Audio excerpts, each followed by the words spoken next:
આગળ વાત કરીએ અન્ય સમાચારની 2023-24ની ભરતીમાં ઇન્ટરવ્યુ તારીખ જાહેર કરી દેવાઈ। જીપીએસસી વર્ગ 1-2 ની ભરતી ઇન્ટરવ્યુની તારીખ જાહેર કરવામાં આવી। 25 એપ્રિલ આસપાસ ઇન્ટરવ્યુ શરૂ થશે। લાંબા સમયથી આ ભરતી પ્રક્રિયા અટકી હતી। હવે લાંબા સમય બાદ ઉમેદવારો હાશકારો અનુભવ્યો છે, કારણ કે થોડા જ સમયમાં અર્ધ ભરતી પ્રક્રિયા શરૂ થશે। 2023-24 માટે જે ભરતી પ્રક્રિયા કરવાની હતી એ ભરતી પ્રક્રિયા આજ દિન સુધી નહોતી થઈ। વધુ અપડેટ સાથે સંવાદદાતા હિરેન રાવલ અમારી સાથે જોડાઈ ગયા છે। હિરેન, 2023-24ની ભરતી પ્રક્રિયા જે બાકી હતી, ઉમેદવારો રાહ જોઈને બેઠા હતા, હવે જે રાહ હતી એનો અંત આવ્યો છે। વર્ષ 2023-24માં જાહેર થયેલી જીપીએસસીની વર્ગ 1-2 ની આ ભરતી પ્રક્રિયા અલગ અલગ કારણોસર ખોરંભે પડી હતી।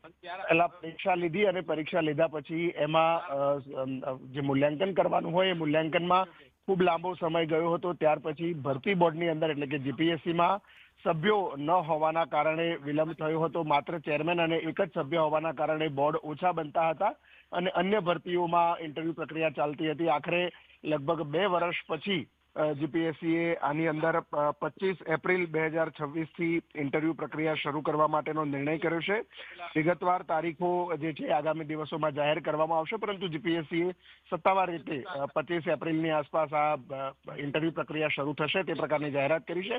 રાજ્ય સરકારમાં વર્ગ 1-2 ની એટલે કે સૌથી ઉચ્ચતર પોસ્ટ જે સ્ટેટ કેડરની ગણાય છે એની ભરતી જીપીએસસી કરે છે, પરંતુ અલગ અલગ કારણોસર છેલ્લા 2 વર્ષથી વિવાદોમાં આ ભરતી રહી હતી। આખરે એમાં ઇન્ટરવ્યુ પ્રક્રિયા શરૂ કરાશે। આભાર માહિતી માટે।